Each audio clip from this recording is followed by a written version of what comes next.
산삼을 사서 아버지의 불치병을 고친 김윤기 씨. 55년 전에 서울 시내 신촌에 사는 김윤기란 사람이 있었는데 그의 아버님이 당시로부터 10여 년 전에 신경통으로 몹시 앓더니 점점 온몸에 골절이 쑤시기 시작하여 걷지도 못할 뿐 아니라 앉지도 서지도 못하는 중환자가 되었다. 약도 별별 약을 다 써보았으나 아무 효력이 없었다. 그래서 어떤 용하다는 한의사에게 물어보았더니 주먹만 한 동자삼이란 산삼을 얻어먹기 전에는 나을 수가 없다고 하였다. 그러나 그런 산삼이란 것은 돈이 아니라 금을 주어도 사기가 어려운 것이다. 그래서 그는 성현의 실력이 아니면 얻기가 어려울 것이라 생각하고 서울시 세검정에 있는 옥천암 해수관음이 영험하시다는 말을 듣고 3, 7일간 관음 기도를 모시었다. 기도를 마치고 돌아오는 길에 서울 시내에 있는 어떤 아는 부잣집을 찾아갔더니 마침 강원도 오대산에서 왔다는 신만이 산삼 장사를 만나게 되었다. 그래서 산삼 이야기를 하였더니 산삼 장사가 말하기를 가지고 온 것이 5뿌리였으나 다 팔고 하나가 남았습니다. 이것이 제일 큰 것인데 게다가 몸이 상해서 약간 썩은 듯하여 팔리지 아니한 것이 이것입니다. 그래서 다른 것에 비하면 반값밖에 아니 받겠다고 하며 5만 원만 달라고 한다. 그래서 돈 5만 원을 구해서 그 산삼을 사가지고 집에 가서 진하게 끓어서 3번에 나누어 달여서 아버님에게 드렸더니 그것을 먹은 그의 아버지 김치종 노인은 사흘 동안을 꼼짝도 하지 않고 잠만 잔다. 김윤기 씨는 옆에서 지키고 있었는데 사흘 만에 김 노인은 팔을 벌려 기지개를 펴고 일어나면서 내가 그동안에 잠이 들었구나 하고 팔과 다리를 움직여 본다. 그러나 아프고 쑤시는 증세와 굴신을 할 수 없던 병새가 씻은 듯이 나아버리고 말았다. 그런데 몸에는 땀이 비 맞은 듯 흘렀다. 그러나 이렇게 된 후로는 90여 세를 아무 병 없이 건강하게 살다가 돌아가셨다고 한다. 그런데 김윤기 씨도 그 뒤에는 여러 가지로 재수가 있어서 무엇이든지 잘 되어서 고생 없이 잘 살게 되었다. 그러므로 부모에게 효도하는 사람은 성현이 더욱 잘 도와주시는 것이다. 그러나 김윤기 씨는 이것이 모두 다 옥천암 관세음 보살님 덕분으로 생각하고 한 달도 거르지 않고 옥천암 관세음 보살님 참배와 기도를 하였다고 한다. 개로 환생한 어머니를 아들의 효성으로 이고등락시키다. 1919년은 잃었던 나라를 찾기 위해 전국 방방곡 곳에서 독립만세가 일어난 기민년이다. 그해 5월 2일이었다. 임환경 스님은 해인사 영자전, 지금은 홍자암 감원으로 계실 때인데 어떤 상주 한 사람이 흰 강아지 한 마리를 데리고 해인사에 왔는데 그 강아지가 법당이고 대청이고 할 것 없이 사방으로 쫓아다니면서 온통 해인사를 허대면서 저를 더럽힌다. 보다 못한 임환경 스님께서 불쾌감을 참지 못해 상주더러 개를 단속하라고 일렀더니 상주는 스님 용서하여 주십시오. 이 강아지는 비록 개이나 나의 어머니올시다 하고 다음과 같은 이야기를 한다. 이 불효자는 경북 금능군, 지금은 김천시 지뢰면 옴팡리라는 마을에 사는 김재선입니다. 적에는 비록 개일망정, 불효자 죄인의 어머니올시다. 아버지는 일찍이 돌아가시고 어머님을 모시고 살아왔는데 지난해 5월 7일에 어머님마저 돌아가셨습니다. 어머님이 돌아가신 뒤 넉 달 만에 죄인의 집에 먹이던 개가 저 흰 개 한 마리를 낳았습니다. 그 강아지가 하도 복스럽고 좋으니까 이웃 사람들이 달라거니 팔라거니 하는 사람들이 있고 혹은 사냥개를 만들라는 사람들도 있어서 그렇게 해보려고 지난달 초순에 개의 귀를 째고 꼬리를 끊었더니 그날 밤 꿈에 어머님이 오셔서 내가 박복하여 일찍이 남편 잃고 어린 남매를 잘 키워보겠다고 남이 잠잘 적에 잠자지 아니하고 길쌈과 남의 싹바느질을 하고 낮이면 싹빨래와 남의 밭도 메고 하여 너는 밥술이나 먹고 살게 하였으나 가난할 적에 시집보낸 딸이 하도 가난하여 너 몰래 쌀대나 돌려준 죄로 그 빚을 갚기 위해 너의 집에 개로 태어났는데 이 몹쓸 놈아 네가 내 귀를 칼로 째고 꼬리를 끊어서 아파 못 견디겠구나 하시면서 손을 들어 뺨을 때리는 바람에 깨어보니 꿈이었습니다. 그래서 저 개가 분명히 어머님의 후신인 줄 알았습니다. 그제야 그릇을 깨끗이 하고 음식을 갖추어 저 개 앞에 놓고 하루 종일 알지 못하고 잘못하였습니다. 용서하여 주옵소서 하고 내외가 엎드려 빌었더니 그날 밤 내외 꿈에 또다시 어머님이 나타나시어 하시는 말씀이 내가 평생에 기차 한번 못 타보고 해인사 장경 가기 좋다고 동네 사람 다 가는데 돈이 아까워서 못 가봤으니 죽어도 그 두 가지가 한이구나. 지금이라도 이 두 가지 구경을 시켜달라는 부탁을 받고 3일 전에는 김천역에 가서 하행선 기차를 타고 아포까지 가서 내려서 다시 상행선을 타고 김천에 와서 내려 집으로 왔고 오늘은 해인사 8만 대장 경각을 참배시키려고 왔습니다 한다. 그래서 그때에 참견한 사람들이 모두 이상한 일이라고 찬탄하고 임환경 스님이 장경각과 법당 등을 안내하였더니 여기저기 꼬리를 치고 다니면서 기뻐한 표정을 하면서 구경을 하고 장주는 임환경 스님에게 강아지를 어머니라고 부를 수도 없고 하니 빨리 고통 없이 개몸을 벗을 수 있게 해달라고 그때 돈 200원을 드렸는데 스님께서는 그 돈으로 장을 봐서 해인사 전체 대중에게 산중 공양을 베풀었다. 대중 스님들은 효성스런 상주의 공양을 받고 그냥 헤어질 수 없어서 대적광전에 올라가서 금강경 한 편을 독송하고 헤어졌는데 다음날 상주가 집으로 올라고 강아지를 찾으니 개가 없어 사방으로 찾다가 보니 영자전 마루 밑에서 자는 듯이 죽어 있어 임환경 스님에게 말씀드려 스님들과 같이 다비를 잘 모시고 그날도 날이 늦어 해인사에서 자는데 집에 있는 며느리와 절에서 자는 아들과 금강경을 독송한 스님들께 나타나서 한없이 치하하고 청의 동자로 변해 서쪽 하늘로 날아가는 꿈을 다 꾸었다고 한다. 이 이야기는 1919년 김인년 5월 2일의 일인데 불교종단에서 발행한 월간 불교지 28호 부사해란에 해인사 임환경 스님이 기고한 것이고 산승이 임환경 스님 생전에 확인한 내용이다. 낙지 약사정의 유래와 승현대사 일본 경도 건인사의 승현이라는 스님은 집이 가난하고 80노모가 계셨다. 병석에 오래 누워 계시니 어찌할 수 없이 절로 모시고 와서 간호를 하고 있었다. 노병에 누워 계신 어머니는 가끔 생선이 잡수고 싶다고 하신다. 절에는 여인도 못 있게 하는데 고기까지 잡수고 싶다 하니 승현대사는 매우 입장이 곤란하였다. 그러나 임종에 가까운 어머니의 최후 소원이라 이 말씀을 듣고는 저버릴 수도 없는 딱한 사정이었다. 그래서 할 수 없이 시장에 나가서 고기를 사다가 남모르게 어머니에게 봉양하였다. 이것이 신도님들이 알게 되어 승현 스님은 절에서 고기를 사다 먹는다고 신도들에게 나쁜 평판이 떠돌았다. 신도들 중에 몇 사람이 그 사실을 확인해 보려고 밤낮으로 가만히 승현 스님의 출입을 감시해 보았다. 어느 날 밤에는 생선 파는 집에 가더니 낙지를 사서 싸가지고 절로 들어간다. 그 사람들은 건인사까지 뒤따라가서 부엌에까지 가서 가만히 엿보았더니 고깃꾸러미를 도마 위에 놓고 장만하려는 순간이었다. 따라갔던 신도들은 그것이 무엇이오 하니 깜짝 놀란 승현 스님은 부끄러워서 손으로 낙지꾸러미를 덥석 덮어두르고 엎드려서 마음으로 어머니를 하고 울면서 속으로 약사열애만 생각하고 있었다. 아이 중이 대체 그것이 무엇이냐 하고 되짚어 묻는다. 승현 스님은 얼풋한다는 말이 약사열애지 뭐야? 라고 하였다. 그러니 신도들은 그것을 볼라거니 승현 스님은 안 보일라거니 서로 밀고 닥치고 하는 동안에 도마 위에 놓았던 낙지는 광명을 놓고 약사열애로 변하여 나타났다. 이것을 본 승현대사나 신도들은 모두 경탄하였다고 한다. 승현 스님의 평소의 효성에 감흥이 있어 이와 같은 신기한 기적이 있었다 해서 낙지 약사정이라고 하는 경도의 유명한 절이 전해지고 있다.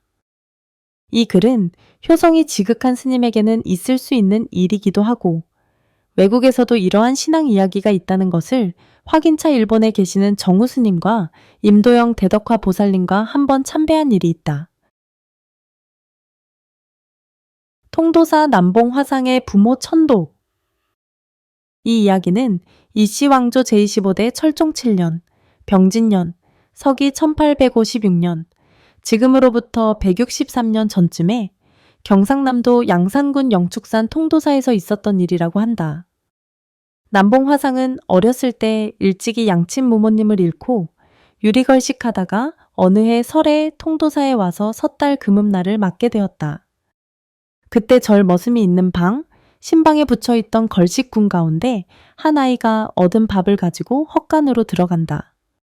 어느 스님이 보니 거린 아이가 밥상을 차려들고 헛간으로 들어간 것을 보고 이상하다 싶어 가만히 가서 엿보았더니 한쪽 구석에 밥상을 놓고 아버지 어머니 오늘이 1년 중 대명일로 해가 바뀌는 날인데 불효한 자식이 가난하여 아직 걸식 생활을 하고 있어 선영의 봉사를 못 드리고 있습니다. 짐작하시고 얻은 밥이나마 잘 음감하소서 하고 절을 한다. 이것을 보고 있던 그 스님은 감동하여 참 기특한 놈이다. 앞으로 사람이 되겠다. 생각하고 나중에 그 애를 불러서 전후 사정을 묻고 나서 얘야 그러고 다니지 말고 내 상자로 있거라 하여 상자를 삼아 글도 가르치고 해서 나중에는 남봉화상이라고 한 훌륭한 스님이 되었다. 바로 지금 기해년으로부터 163년 전 철종 7년 병진년 일이다. 남봉화상은 항상 부모 양친을 모셔보지 못한 것이 한이 되어 오다가 돌아가신 영혼이라도 편안하시기를 기원하여 통도사 상노전에서 일심정력으로 축원을 올리고 부모님 천도를 서원하고 법화경을 정성껏 사경하여 수개월 만에 다 써서 마치고 회양불공을 올리기까지 하였다. 그날 밤 남봉화상의 꿈에 돌아가신 부모 양위가 오셔서 호련히 치하하는 말씀이 네가 법화경을 서사한 공덕으로 우리가 모두 극락으로 왕생한다.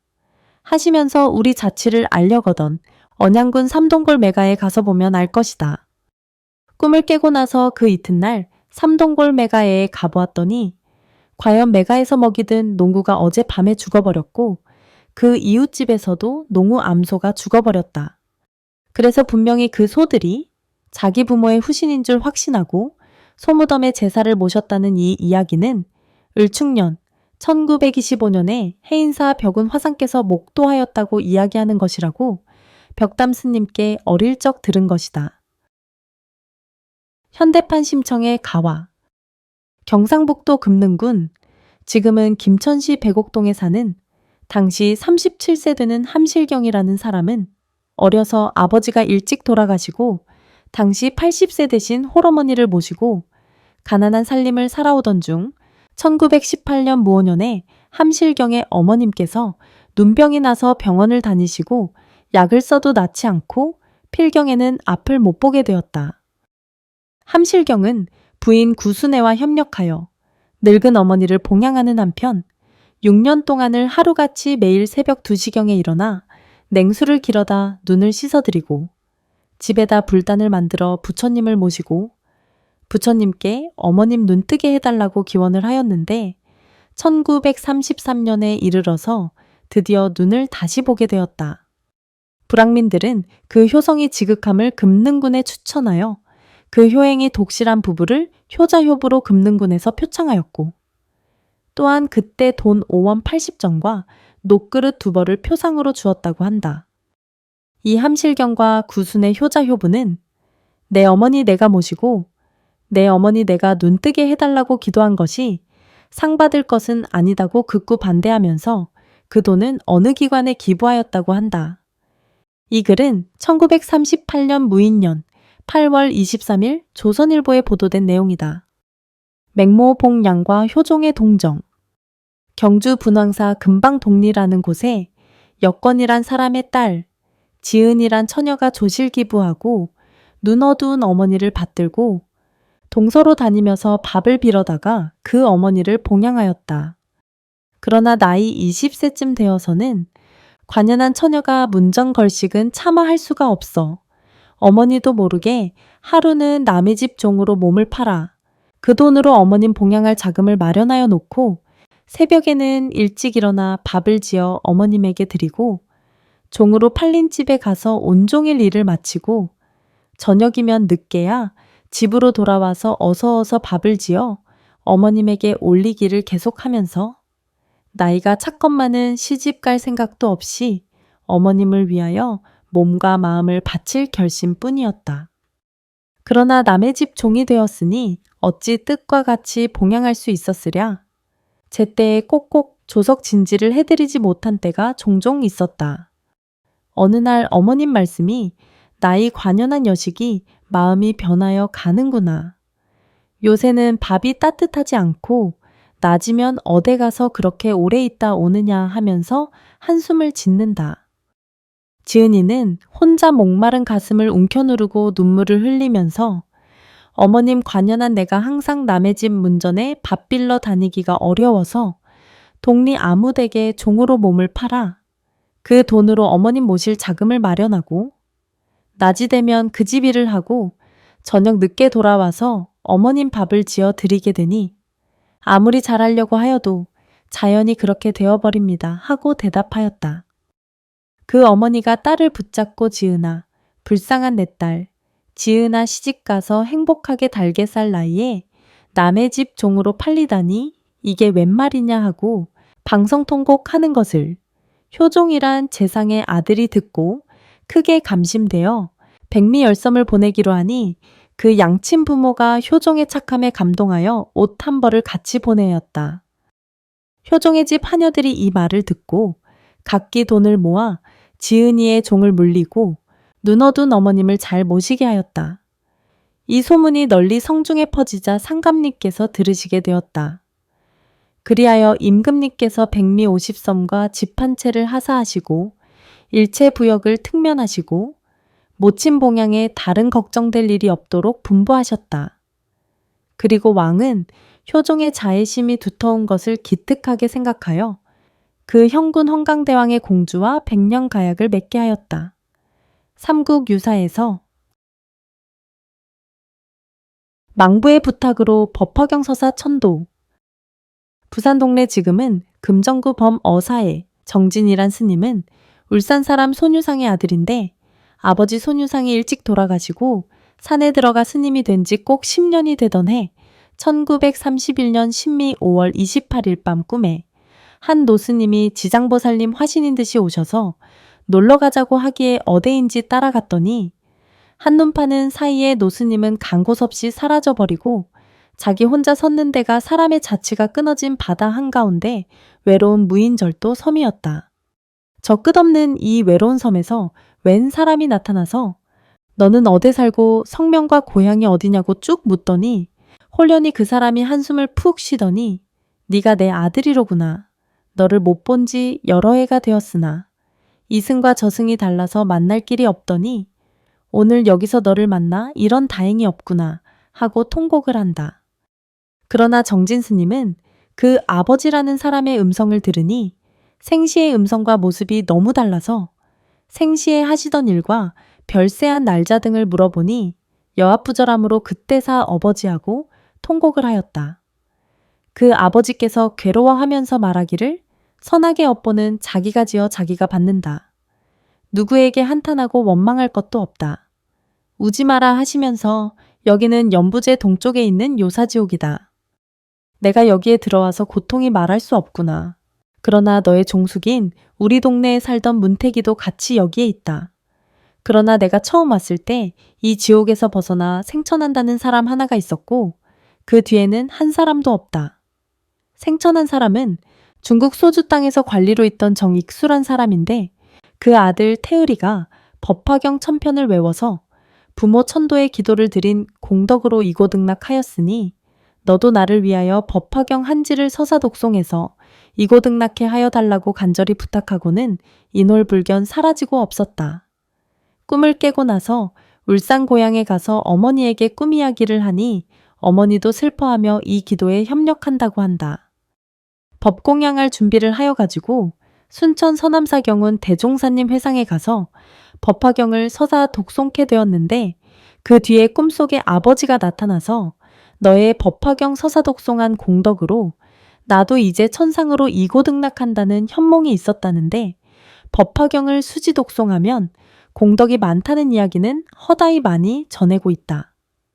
그 외에 모든 경전도 다 부처님께서 친히 설하신 경전이기 때문에 일체 경전의 서사 독송한 공덕은 청경말론이 다 동일하다고 하겠다. 어느 경전이 공덕이 더 좋다고 하는 것은 다 중생의 분별심이라 하겠다. 그런데 정진 스님이 경을 서서 하려고 하는데 기이한 일이 한 두 가지가 아니었다고 한다. 그중 한 가지만 소개하겠다. 사경 준비를 할 적에 여우가 문 앞에 와서 죽어서 그 털을 뽑아 붓을 맸더니 경한지를 다 써도 모자라지 않았다고 하며 남은 그 털을 붓장수에게 팔아서 종이를 샀다고도 한다. 불교지에서 민손의 효원의 계모 계심. 공문 10철의 하나인 민자건이란 사람의 아들 민손이라는 효자가 있었다. 민손이 어려서 어머니를 사별하고 계모의 밑에서 자라게 되었다. 계모가 처음 들어와서 자기 소생이 없었을 때는 별로 계모인 줄 모르게 기르더니 계모에게 아들이 생긴 뒤로부터는 마음이 변하여 전처 아들 민손에게 몹시도 모질게 차별을 두어 의복, 음식, 말씨, 심부름, 어느 것에 차별 아니한 것이 없었다. 아버지가 눈에 보일 때는 좋은 듯이 하다가도 아버지가 없으면 하나에서 10가지 미워하고 차별이 심하여 민손이 나이 들어갈수록 눈치만 생기고 어머니 돌아가신 것만 더욱 원통하여 어느 때는 혼자 앉아서 어머니를 생각하고 눈물을 흘린 적도 한두 번이 아니었다. 그러나 민손이 이렇게 고민하고 세상을 사는 것은 그 아버지도 모른다. 그렇다고 아버지에게 이 사정을 알릴 수도 없는 일이요. 남에게나 어대 호소할 때도 없는 사정이었다. 아서라, 내 운명이 오죽해야 10살 안에 어머니를 잃었으랴. 참아라 내가 참고 아버지도 모르게 살아가는 것이 집안이 편할 것이요. 아버지 마음도 편안할 것이다 하고 그저 이런 일이 있고 저런 일이 있어도 꾹 참고 혼자서 가슴 쓰린 그날을 살아가고 있었다. 그럭저럭 계모에게도 두 동생이 생겨서 아버지 심부름이나 집안일을 돕고 있을 나이였다. 어느 해 겨울에 몹시도 날씨가 추운데 민자건은 민손과 후처에서 낳은 아이들을 데리고 들에다가 수레에다 물건을 싣고 새아들에게 끌게 하였다. 후처에서 낳은 아이들은 땀을 흘리며 수레를 끄는데 전처 아들 민손은 벌벌 떨면서 기운을 차리지 못한다. 그 후부터 동정을 살펴보면 항상 슬퍼하는 기색이 보이고 추위를 타서 벌벌 떨곤 한다. 좀 이상해서 옷은 다 같이 두텁게 입었는데 왜 이놈은 이렇게 추위를 못 견디는가 하고 솜옷을 조사하여 보니 후처 아들은 솜을 넣어 옷을 짓고 전처 아들 민손이는 갈대꽃을 옷에 넣어 입혔으니 따슬 리가 만무한 것이다. 민자건은 아 불쌍한 민손아 이렇게 네가 살아왔구나. 머리를 쓰다듬고 등을 어루만지며 죽은 아내를 추모하면서 민손을 불쌍히 생각하고 민손아 민손아 내가 잘못했구나. 서러워 생각지 말라 달래며 눈물을 흘렸다. 민손은 아버지 그리 말하여 나는 아무치도 않습니다. 그리고 집으로 돌아와서 땅을 치면서 분노를 내품고 그 아내의 잔인한 행동을 꾸짖었다. 아내는 자신이 부끄러워서 훅훅 흐느껴 울면서 집을 나가려고 한다. 민손은 아버지를 말리면서 계모의 치마자락을 거머잡고 어머니여 어머니 가지 마세요. 조금도 계모를 원망하는 생각 없이 어머니가 계시면 한 아들만 춥지만은 어머니가 떠나가시면 새 아들이 추워집니다 하면서 붙들고 나는 아무래도 좋습니다. 어머니가 가시면 저 어린 두 동생을 어찌하시렵니까? 울면서 말렸다. 아무리 잔악한 그 계모였지만은 민손의 고운 마음씨에서 나오는 어짓말에 감동되어 계모도 민손아 내가 잘못하였다 하고 눈물을 흘리고 나도 오늘부터 새 사람이 되겠다. 민손아 어제까지 지내온 일을 다 잊어버려라. 나도 깨끗이 마음을 씻어버리고 참된 어머니가 되겠다. 뉘우쳐 맹세하였다고 한다. 그리고 아버지 민자건이 돌아가신 후에도 그 계모를 돌아가실 때까지 동생들에게 보내지 않고 민손 자신이 잘 모셨다고 한다. 85화 손순의 종과 홍효사. 손수는 신라 때 모량리에 살고 있던 사람인데 집안이 무척 가난하였다. 부부가 함께 어머니 한 분을 모시고 살아가는데 어머님에 대한 효성이 지극한 사람이라 고기 반찬을 만들어서 간신히 잡술 것을 장만하여 드리면 어린 손자가 그것을 빼앗아 먹는다. 손수는 매번 그것을 보고 뼈 아프게 느끼고 아무리 말려도 어린 것이 어머니의 고기 반찬을 날름날름 다 집어먹고 만다. 손수는 이것을 금할 수가 없으므로 하루는 부부가 서로 의논하고 어머님을 위하여 이 어린아이를 산으로 업고 가서 땅을 파서 묻어버리기로 결심하였다. 그리고 아이를 업고 귀치산 북교에 이르러서 땅을 팠더니 그 속에서 석종이 한가해 나왔다. 너무도 이상하여 그것을 나무가지에 달아놓고 한번 쳐보았더니 그 종소리가 여간 맑고 아름답지 않았다. 이것은 천지신명이 그 아들을 땅속에 묻지 말라는 징조라고 생각하고 그들은 종과 아들을 나누어 업고 지고 집으로 돌아와서 종을 들보에 매달아 놓고 날마다 방망이로 종을 쳤다. 그때 흥덕왕이 들으니 서교에서 이상한 종소리가 울려왔는데 그 소리가 유달리 맑게 들려오므로 사람을 보내어서 알아보니 사실이 너무도 처량하고도 신비하였다. 그래서 왕은 옛날에 중국의 곽거라는 사람은 부모를 위하여 아들을 묻으려 하니까 하늘이 금솥을 주셨다는 이야기가 있더니 이제 손순에게는 석종을 주셨구나 하고 좋은 집과 해마다 벼 50석을 주어서 그 어머니를 잘 받들게 하였다. 손수는 그 곡식으로 어머님을 봉양하고 남는 것을 저축하여 어머님 돌아가실 때쯤에는 그 동리에서 부자가 되었다. 그리고 어머님이 돌아가시자 손수는 생각하기를 석종은 절에서 쓰는 소중한 것인데 어찌 사가에 두리오 하고 자기 집을 내놓아 홍요사라는 절을 만들고 그 석종을 그곳에 안치하고 자기는 부인과 상의하여 어린아이는 부인에게 맡기고 손수는 출가하여 스님이 되어서 조석으로 종을 치면서 연부를 열심히 하더니 뒤에 후백제가 그 마을에 침입하여 난리를 겪은 뒤로는 그 종을 잃어버리고 말았다고 한다. 삼국유사에 기록되어 있으며 명심보감 효행편에도 편집되어 있다. 99화 효자 정란과 그 어머니.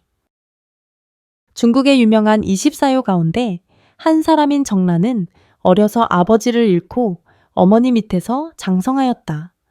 그러면서도 이름난 효자가 되었으니 그 효성심은 천지신명이 감동한 출천지 효자였다. 그 어머니가 병에 누워 계시면서 겨울에 풋대추를 자시고 싶다고 하시니 정란이는 병석에서 원하시는 어머니 뜻을 받들려고 눈 내리는 겨울밤에 대추나무 밑에 꿇어 엎드려 천지신명에게 대추가 열리기를 빌었다. 밤이 새도록 빌었더니 아침에 대추나무를 쳐다보니 대추가 주렁주렁 열려서 그것을 따다가 어머님께 드렸다. 정란의 어머니는 그 대추를 잡수시고 병이 나았다고 하는 유명한 효자담은 중국사기에 뚜렷이 전하고 있다. 사실 대추가 열렸는지 지극한 효성에서 영적으로 나타난 것인지 알 수는 없으나 왕상의 잉어와 맹종의 죽순 그리고 우리나라의 자장율사의 금개구리 같은 이야기는 부인할 수 없는 기적들이다. 정란이가 어려서 글방에 다닐 때에 글방 아이들이 얘 정란아, 너의 어머니는 머리박이 꼭 바가지 엎어 쓴 것처럼 민들민들하게 생긴 것이 머리털이라고는 하나도 없더라고 놀리는 것이었다. 항상 그런 놀림을 듣고 집에 와서 유심히 어머니 머리를 쳐다보니 정말 머리털이 하나도 없었다. 그러니까 수건을 쓰고 있었던 모양이다. 어머니는 어째서 머리털이 하나도 없습니까? 그것을 왜 묻는 거냐? 글방의 아이들이 자꾸 놀려대서 듣기가 싫다고 한다. 어머니는 새삼스럽게 옛날 생각이 나서 한숨을 푹 쉬시더니 아찔아찔한 이야기는 하기도 싫다. 너를 낳은 지 10달도 못 되어서 하루는 너를 젖을 먹여 재워놓고 나서 빨랫감을 가지고 앞개 울에 가서 한참 빨래를 하고 있는데 어디서 부랴 하는 고함 소리가 들렸다. 그래서 얼른 동네를 쳐다보니 바로 우리 집 근처에서 연기가 나오고 있었다. 그래서 쫓아와 보니 우리 집에 불이 나서 처마 밑으로 빙 둘러서 불이 돌아 타고 있었다. 불타는 집 속에는 네가 자고 있었다. 나는 그때 죽고 산다는 생각을 할 여지도 없이 너를 끄집어내려고 쫓아 들어가려고 하니 동네 사람들이 아이는 벌써 죽은 아이인데 둘이 같이 죽으려고 들어가나 하고 모두 붙잡고 말렸다. 그러나 나는 뿌리치고 달려들어 방 안에 들어가니 연기가 방 안에 꽉 차 있고 천정이 우수수 불길이 훅훅 하는데 겨우 더듬어서 강보에 쌓인 너를 보듬고 이리 닥치고 저리 닥치고 하는 사이에 내 옷에 불이 붙어 타기 시작했다. 겨우 간신히 문을 찾아 나와서 너를 마당가에 던져놓고 보니 너는 죽지 않고 살아 있었다. 그러나 나는 온몸에 불이 붙어 머리털이 지글지글 타버렸고 온몸이 불에 데어서 가죽이 활딱 벗겨지고 머리털은 다시 나지 않는 흉터가 남고 말았다고 하시면서 눈물을 흘리시고 목이 막혀버리신다. 정란은 어머니의 말씀을 듣고 아이고 어머니 하고 어머니를 부둥켜 안고 엉엉 울었다. 어머니도 함께 울었다.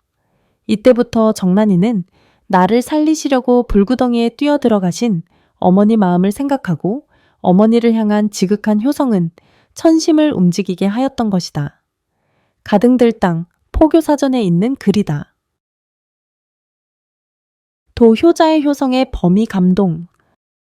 경상북도 예천군 효자면 도효자로 2016년 전까지는 상리면 용두리에 도시복이라는 이름 높은 효자가 있었다. 도효자는 2조 제25대 철종 당시와 고종 당시의 양대 사람이라고 하니 지금부터 128년 전 근세 인물이다. 그는 집안 생활이 곤란하여 숯을 구워 팔고 나무를 해다 팔아서 그 홀어머니를 봉양하는데 장날마다 나무를 팔아 고기 반찬을 사다가 한 장 동안 반찬을 이어간다고 하니 이렇게 지극한 효성은 그 당시와 후세의 거울이 될 만한 효자이었다. 하루는 나무를 지고 예천장에 나무를 팔려고 갔었는데 빨리 팔리지 않아서 늦게야 팔았다. 반찬거리를 속히 사가지고 가야 저녁 반찬을 해올릴 터인데 이건 늦어서 말이 아니구나 하면서 생선구러미를 지게 꼭지에 달아지고 빨리빨리 걸어오는 판인데 아무리 빨리 오더라도 이미 늦어서 저녁 반찬은 틀렸구나. 어머님도 기다리실 터인데 하고 땀을 뻘뻘 흘리며 종종 걸음을 쳐서 산골길을 걸어오는데 무엇이 휙 하고 머리 위를 지나가더니 지게 꼭대기에 달아지고 오던 생선구러미를 덜컥 차가지고 휙 날아가 버린다. 아이고 이 몹쓸 짐승아. 우리 어머니 반찬할 것인데 이거 어쩌라고. 장으로 도로 가서 사자 하니 이미 장도 파였고 돈도 없어졌고 빈손으로 집으로 가자 하니 한 장 동안 어머니 반찬을 무엇으로 할 거나 참으로 무심한 짐승이로구나 하고 한참 서서 머뭇거려 각생해 보아도 별다른 도리가 없어서 할 수 없이 그냥 집으로 기운 없이 돌아와 지게를 마당가에 턱 벗어 던지고 뜰에 벌컥 주저앉아 아이고 어머니하고 눈물을 흘렸다. 부엌에서 부인이 쫓아나오면서 오늘은 왜 이렇게 늦게 오시오 한다. 오늘은 헛장에를 갔다 왔소. 그리고 나서니 고기 지진 냄새가 난다. 그래서 부인에게 물으니 솔갱이가 마당 위로 날아가다가 떨어뜨려서 주워다가 지진다고 대답하였다. 그것이 이상한 일이여 하고 고깃구러미와 고기를 보니 자기가 사가지고 오던 생선구러미였다. 하, 고마운 놈. 내가 늦을 듯하니 그놈이 일찍이 갖다 주었구나. 효성이 지극하니 새짐승도 효심을 알았다는 기특한 일이 있었으며 또 어느 해 여름에는 어머니께서 무거운 병에 걸려 오래 신음하시는데 하루는 가몽씨가 자시고 싶다고 청하신다.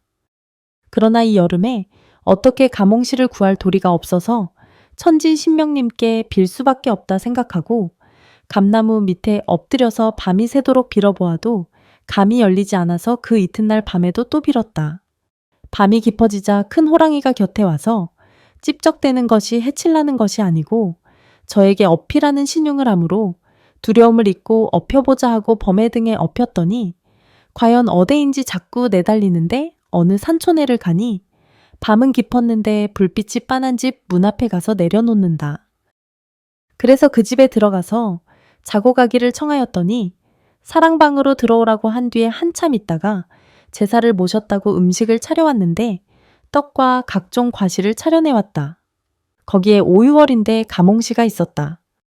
그래서 하도 반가워서 자기가 거기까지 밤에 오게 된 사실경과를 쭉 이야기하였더니 그 주인 역시 자기 부친 제사인데 생전에 하도 가몽씨를 좋아하셔서 여름 제사에 홍시를 쓰려고 깊이 굴을 파고 한 100개쯤을 두어도 불과 7~8개쯤 성한 것이 있더니 올해에는 한 40개가 생생하였다고 하면서 있는 대로 갖다가 준다. 그래서 반가워서 그냥 싸가지고 밤에 또 밖에를 나오니 호랑이가 길가에서 또 나타난다. 그래서 범에게 엎혀서 순식간에 집으로 돌아와서 어머니에게 감홍시를 들여서 달게 잡수시고 병이 나아 더 사시다가 돌아가셨다는 아름다운 이야기가 전해지고 있다. 명심보감 말미의 효행편에서 현대판 심청의 가와 경상북도 금능군 지금은 김천시 백옥동에 사는 당시 37세 되는 함실경이라는 사람은 어려서 아버지가 일찍 돌아가시고 당시 80세 되신 홀어머니를 모시고 가난한 살림을 살아오던 중 1918년 무오년에 함실경의 어머님께서 눈병이 나서 병원을 다니시고 약을 써도 낫지 않고 필경에는 앞을 못 보게 되었다. 함실경은 부인 구순애와 협력하여 늙은 어머니를 봉양하는 한편 6년 동안을 하루같이 매일 새벽 2시경에 일어나 냉수를 길어다 눈을 씻어드리고 집에다 불단을 만들어 부처님을 모시고 부처님께 어머님 눈뜨게 해달라고 기원을 하였는데 1933년에 이르러서 드디어 눈을 다시 보게 되었다. 불황민들은 그 효성이 지극함을 금능군에 추천하여 그 효행이 독실한 부부를 효자효부로 금능군에서 표창하였고 또한 그때 돈 5원 80전과 녹그릇 2벌을 표상으로 주었다고 한다. 이 함실경과 구순의 효자효부는 내 어머니 내가 모시고 내 어머니 내가 눈뜨게 해달라고 기도한 것이 상 받을 것은 아니다고 극구 반대하면서 그 돈은 어느 기관에 기부하였다고 한다. 이 글은 1938년 무인년 8월 23일 조선일보에 보도된 내용이다. 백오화, 효행자 우산당과 범. 옛날 평안도 구성군 용현면에 우산당이란 효행자가 있었다. 양친부모 3년상 기중에는 시묘를 살고 있었다. 그 사이에 밤이면 큰 범이 곁에 와서 놀고 낮이면 산으로 들어가고 하는 사이에 범과 매우 친하게 되었다.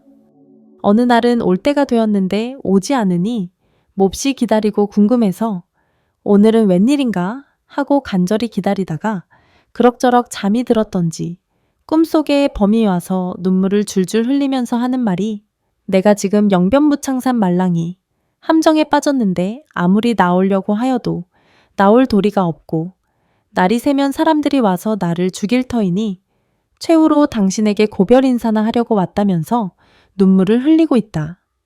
깜짝 놀라 깨고 보니 꿈이었다. 아, 이것이 함정에 빠진 것이 틀림없구나 하고 첫 새벽에 일어나 부랴부랴 찾아가서 보니 과연 빠져서 꼼짝 못하고 있었다. 동네 사람들이 창과 활을 가지고 호랑이를 잡으려고 하고 있었다. 우산당은 전후 사실을 동네 사람들에게 이야기하고 놓아주기를 간청하여 풀어주었더니 범은 즐거운 표정을 하며 꼬리를 치고 몸을 문대면서 반가워하였다. 그리고 범에게 어서 산으로 들어가서 함부로 설치지 말라고 일러보냈다. 이 말이 사방에 퍼져서 나라에서 알고 효자상을 주었다고 한다. 신앙심이나 효성심이 지극하면 천지신명과 사나운 맹수들까지도 영이 통하는 것이다. 이조 초기 무오사화 시절에 있었던 남원에 이름난 효자 유자광 선생도 아버지 병세가 위급하여 약 지으러 나온 사이에 소낙비가 와서 냇물을 못 건너게 되었을 때 천지신명께 축수하였더니 냇물이 갈라져서 건너고 나니 다시 냇물이 흘렀다는 이야기가 전해지고 있다. 이런 종류의 이야기는 수없이 많은데 사실로 신기한 기적이 전혀 없는 것도 아니다. 통도사 자장암, 자장율사의 금개구리 같은 것도 요즘 사람들 중에서는 허망한 소리라고 하는 사람이 없지 않다. 그러나 선근과 신앙심이 두터운 사람 눈에는 지금도 분명히 보이는 것을 안 보았다고 부인만 하는 것은 업장이 두터움을 생각해 볼 일이다. 106화 효녀 이야기. 외정시대에 강원도 김하군에 어떤 농부가 나병이 들어 마을 한적한 곳에 집을 짓고 마음을 벗삼아 따로 격리되어 살고 있었는데 또 다른 두 사람이 그 병에 걸려 세 사람이 한 곳에서 살게 되었다. 이 세 사람은 운명이었던지 똑같이 큰 부자였다. 어느 날 이 세 사람이 모여 의논하기를 우리가 이런 몹쓸 병으로 고생만 할 것이 아니라 이 병에는 사람의 간과 고기가 약이 된다 하니 우리 똑같이 돈을 내어 사람 하나 사서 약을 해 먹도록 하는 것이 어떠한가. 모두들 좋은 의견이라 하여 각기 1천만 원의 돈을 거출하여 모두 3천만 원을 마련해 놓고 방을 붙여 누구든지 3천만 원에 약으로 팔려올 사람이 있거든 오라고 하였다. 그랬더니 인근 동네의 가난한 농부의 외동딸이 나이 겨우 15 꽃다운 처녀였는데 그녀가 생각하기를 집안이 가난해서 아버지 연세가 더 드시면 일도 못하실 거고 그러면 집안의 생계를 이어갈 길이 없을 것이라 생각하여 마음이 아팠다. 그래서 그 처녀는 이것이 하늘이 나에게 내려준 절호의 기회라 생각하고 자기가 팔려가면 그 돈으로 남은 집안 식구들이 평생을 편히 먹고 살 수 있으리라 하는 기특한 마음으로 나병 환자들이 있는 곳으로 찾아가서 제가 팔려올 터이니 돈을 달라고 하여 집에다 그 돈을 갖다 놓고 자기는 나병 환자들이 있는 곳으로 다시 찾아와서는 어서 나를 잡아 약으로 해드시고 병환을 치료하시라는 말을 남기고 방 한 구석에 앉아 있는데 그들이 자세히 살펴보니 그만 기절하여 쓰러져 있는 것이었다. 이 형상을 본 나병 환자 한 사람이 자기도 자식을 기르는 사람인지라 차마 잡아 먹을 수가 없었다. 그래서 미리 갈아 놓았던 칼날을 만지작거리며 처음 생각을 내었던 사람에게 칼이 이렇게 날카롭지 않아서는 사람을 잡을 수 없으니 다시 좀 더 갈아오라고 밖으로 내보내고 또 다른 한 사람에게 말하기를 이 사람아, 우리도 자식을 키우는 사람인데 저 아이를 차마 잡아 먹을 수가 없네. 우리 계획을 거두세. 우리가 그 돈 1천만 원이 없어서 못 살겠나? 그러니 돈도 되돌려 받지 마세 하였더니 그 사람 역시 착한 사람인지라 그렇게 하는 것이 좋겠다고 동의하였다. 얼마 후 칼을 갈러 나갔던 사람이 칼을 갈아가지고 들어오자 어디 보세 그만하면 되겠는가 하고는 칼을 받아들고 그에게 말하기를 우리 두 사람은 이 일을 그만두기로 합의했네. 자네도 우리의 뜻을 따르는 게 어떻겠나 하자. 그는 즉시 그러면 미리 준 돈은 어떻게 하겠소? 하고 따진다. 우리는 그 돈도 되돌려 받지 않기로 했네. 그러자 그 사람은 사람을 잡아먹는 것은 철회할 수 있으나 내 돈만은 안 된다고 하며 펄쩍 뛴다. 그러자 두 사람이 그러면 좋네. 우리가 각기 500만 원씩 더 내어 자네 돈 1,000만 원을 되돌려 주겠네 하고는 그 처녀를 흔들어 깨우니 처녀는 깨어나면서 말하기를 내가 기절했을 적에 잡아 잡수시지 왜 2번 죽음을 시킵니까? 하자 나병 환자가 말하기를 우리는 그 계획을 그만두기로 하였으니 처자는 편한 마음으로 집으로 돌아가소 하였다. 그러자 그 처녀는 그러면 미리 받은 돈은 어찌하고요? 우리는 그 돈도 되돌려 받지 않기로 하였네 하였더니 그 처녀는 길게 탄식하면서 이 일을 어쩌나 하며 매우 안타까워 하였다. 그러자 그들은 다시 말하였다.